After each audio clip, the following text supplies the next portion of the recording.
Bonjour à tous, j'espère que vous allez bien. Moi ça va bien. Je m'adresse à mes élèves et à leurs parents. Donc voilà, pour cette situation particulière, on doit rester souvent, on doit travailler chez soi beaucoup plus que d'habitude. Pendant plusieurs semaines, vous n'allez pas être en vacances. Votre cerveau a besoin d'être sollicité. Il est un peu comme un muscle, même si c'est pas un muscle. Il a besoin d'être entraîné pour ne pas fondre, un peu comme après les vacances d'été. Donc on va consolider des notions, on va s'entraîner. Il y aura aussi quelques apprentissages quand même, des nouvelles notions. J'utiliserai le Padlet comme d'habitude, comme un agenda amélioré. J'utiliserai les mails pour communiquer avec vous de façon un peu plus précise. Si vous ne l'avez pas fait, envoyez-moi votre mail à l'adresse indiquée sur le Padlet.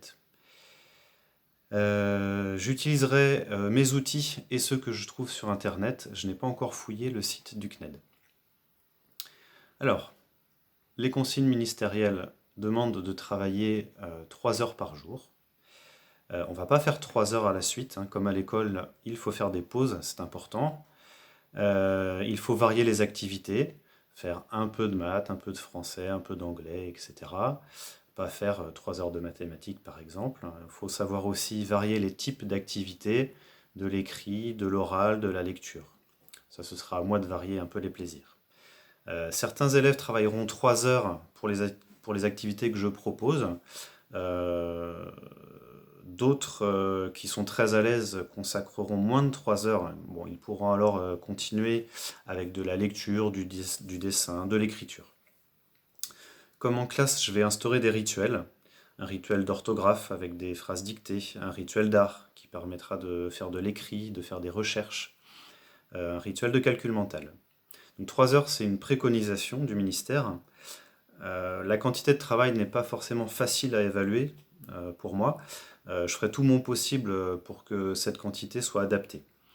Comme je le fais en classe pour certains élèves, vous pouvez aussi adapter la longueur d'un exercice, la quantité à écrire, le temps passé en fonction des difficultés de concentration aussi.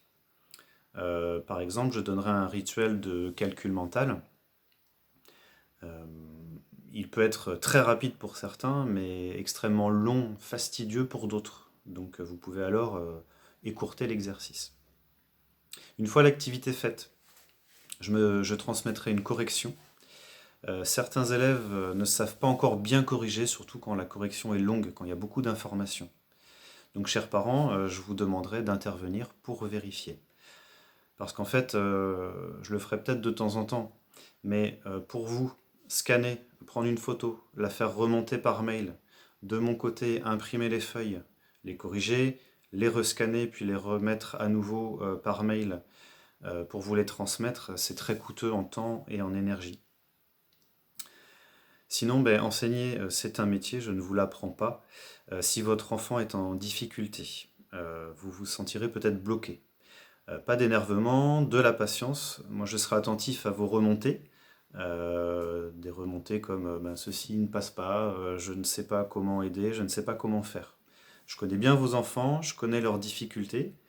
Je tenterai donc de les anticiper, d'anticiper ce qui peut bloquer quand je proposerai des exercices.